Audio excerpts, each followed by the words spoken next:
Okay, so the next things I've done is where on the edges of where the separation was of these two pieces of wood, I first sanded them a little bit. I hated to have to do it, but I did. There's just slight imperfections, and the wood was sort of expressed out a little bit, I think, from the break, and maybe teeny tiny misalignment when gluing it together, and I mean really tiny, because when I did it with wet glue I felt along the edges and it felt perfect, but when done very tiny imperfection. So I used a aluminum block, put some sandpaper over it like that, so I had a nice square sharp edge. So because this is curved this way, let me zoom out a little bit, because these surfaces I had to sand have a little curve on them. By using a perfectly flat shape, I was able to hit just exactly on the edge of the curve where the peak of the curve where that edge is that I had to address. And so we're going to have to touch up the appearance of that, where I sanded it and a little bit back here and a little bit here. But then after doing it, in the process of doing it, sanding dust collected in what turns out to be a microscopically tiny, not all on the crack, but there are little spots, very microscopic, tiny, but enough to collect dust to show it to me that there was, areas that were not fair.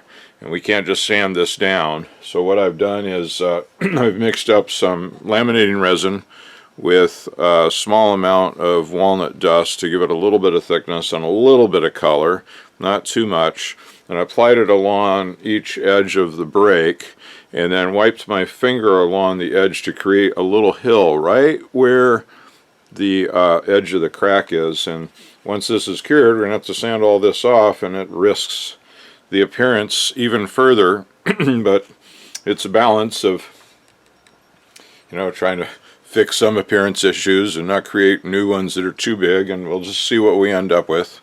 Just doing the best I can with it, but I'm just sharing with you what I've done next. And so this is going to need 4 or 5 hours maybe to cure, and along the way I'll keep testing it. When it's about halfway cured, I'll see if it'll sand most of that hill off. You have to be careful when it's sort of in that rubbery stage, though, because it's easy to heat it up from sanding and then pull the epoxy out of the thing that you're trying to fill. But it's also a good time to very easily take down most of the bulk of the fill that's proud of the crack. Anyway, I've gone on too long. Tiny details. I'm just going to keep an eye on it, and we'll see how it looks here in a little while. Okay, so quick progress report. I did an epoxy fill along the edges. Not there was just microscopic amounts of fill, but did a thin slurry fill, and then I've sanded it off. Back needed a fair amount of sanding. And then this side. And so now we'll do some stain and finish and see what we can come up with. Hello everybody, as you can tell from this messy workbench, I have been working on this gun stock repair here every day, a little bit at a time, and I'm now calling it finished. Pretty happy with it. Just have to take it outside for some high-res photos with the real camera. Get those up on the website. As you can tell from the messy table, it took lots of little experiments to match the color and get things patched up good. The stock had broke, as many of them do, straight across. If you just draw a line straight from the bottom of the trigger guard opening straight through, that's how it broke. That's how they all do. If the grain doesn't sweep down through the pistol grip, if it goes straight across, this is where they break. This is what makes gun stock blanks expensive. When they've got a little bit of figure, the grain sweeps up through the forearm and down through the pistol grip. That's high dollar wood. And so obviously on a $700 air gun, they're not going to use that kind of wood, so we get a lot of these straight grain pieces of lumber that are going to crack like this. So we drilled it out, pinned it with a steel rod. We used a 5/16 extended reach drill bit, a piece of the untwisted section. On a previous video about this project, somebody had posted that they like using screws or threaded rod. Those are traditional repair methods. They've been done for a long time. I don't prefer using those materials because a piece of threaded rod has strength equal to the minor diameter, not the outer diameter. We don't care about a whole lot of strong glue lock because this stock is not going to break by separating like this, right? Now, very often what I do with steel pins is I will cut little grooves around them to create glue locks, or at least just make sure they're significantly sanded so that there's a very good attachment of the epoxy to the rod. In any case, I also feel that screws and threaded rod and bolts are of typically softer material than drill rod. So my concern is if that pin that you put in there, that's a screw, that wood screw maybe, with a small minor diameter, which is a fairly flexible screw. I mean, how many times have you bent a screw just trying to screw it into a piece of wood? That if this stock was subjected to significant force again, that could maybe break it. If the pin is soft and flexes just the tiniest bit, it would allow the grain to crack. So my theory on this is to use the strongest material possible that I can use, and extended length drill bits are inexpensive. Maybe they're like $10, $12 maybe, and they're commonly available at everybody's hardware store. So it's a good source of very tough steel pin. And you know, okay, so it's 10 or $12 and you waste a good drill bit, but how often are you going to be repairing a gun stock? It's worth $10. So that's my logic on that. So excuse me, I had to repair this section here a little bit, and I used a seal pick, dipped it in ebony. It's the Minwax Ebony 2718. Twist it just right for the camera. And dipped this in and just drew along the crack like that to deposit this stain just right in the crack. Now there is a section here. Maybe I could have filled it with epoxy, but it probably would have ended up a nightmare trying to not impact the surrounding stippling.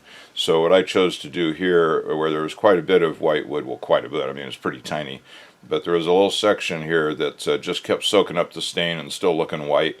So I just touched it up with a fine point black Sharpie. That black color is slightly darker and slightly shinier than the rest of the area, and since I'm pointing it out to you, you can see that, but the average person grabbing this gun to shoot it or generally admire it, I don't think would ever notice that tiny little spot of color difference. If anything, it looks just like there's little spots of color difference all over in this stippling, so I don't think that's a big deal. Now here, in this section, I had to sand it fairly significantly to get this section of wood fair, and I sanded through the factory finish. And it's very difficult to get this white wood to take finish that looks like the factory. And I went through several different colors and mixtures of colors to find something that worked. And actually, what I ended up with doing for this section is this one, which is Gunstock 231, which is a great color, and I often find this color matches projects I work on. Then we're working our way around the stock over here where this crack was. This being end grain, it soaked up the factory finish and looked quite dark. So I used the ebony. Let's get the number for you. It's Ebony 2718 that I used in here. I used that here, and that matched pretty close. And then working our way around to the other side of the stock, this section did not need to be sanded so much, and I only got through the finish very slightly, and so again the gunstock stain matched that up pretty good. Then after that cured, I put some of my typical Minwax antique oil finish over it. Now curiously, this side of the stock has a lot of orange peel from the factory finish. I don't know, maybe they spray it on. I don't know how they do it, but you can see even now there's a lot of orange peel in this area. In other words, the finish is bumpy. And so with a little bit of sanding I did in this area, it ended up making it look blotchy because of those hills that I was sanding on. and I didn't want to sand it all the way down fair and end up with a whole nightmare to deal with. So it is what it is. But I just sanded it judiciously with 500 grit wet dry, and the finish, and actually, while it takes a few minutes to tell the story, it actually was many days and hours of experiments, sanding off, and until I got an application that looked really pretty good. And so then the last step was, oil finish. I did the Minwax Antique oil finish all over the back of the buttstock. It's kind of like doing an auto body repair. Typically they don't want to just paint the small section they worked on. They got to paint the entire side of the car to make it match. So that's kind of what I was after there. But I had to use quite a bit more finish here than I really wanted to put over the entire buttstock. And so that ends up making it look visually different. There's a thick and shiny here and a little bit streaky as it fades into not so thick finish through the rest of it. So then what I used is 3M Super Duty Rubbing Compound. This is the product. When you buy it in the store, it has a prettier label. I bought it online, so it has this plain label, but this is a commonly available product. I call it liquid sandpaper. And so then I judiciously used it, harder here to blend in the finish into the finish that was here. And by finish, I'm talking the clear overcoat, not the stain.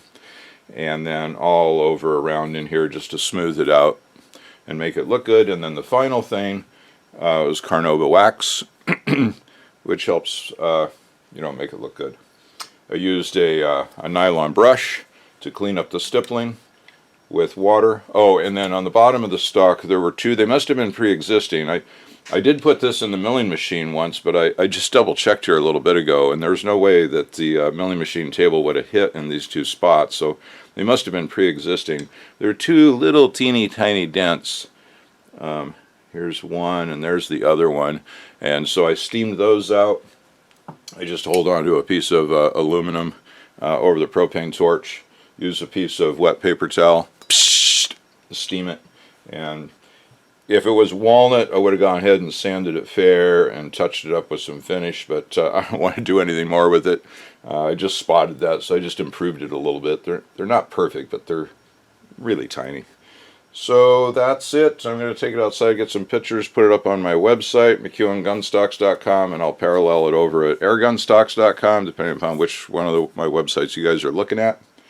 And then on to clean up this work surface, because underneath here is the duplicating table, and there's a project jigged up in there I got to carve, because there's another person that's waiting for me to do his project, been waiting for months. So got to get this one done and get his project going.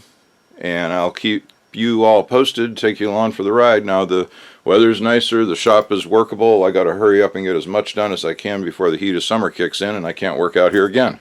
So environmental controls would be a wonderful thing in this shop. Please like, share, subscribe if you are so inclined.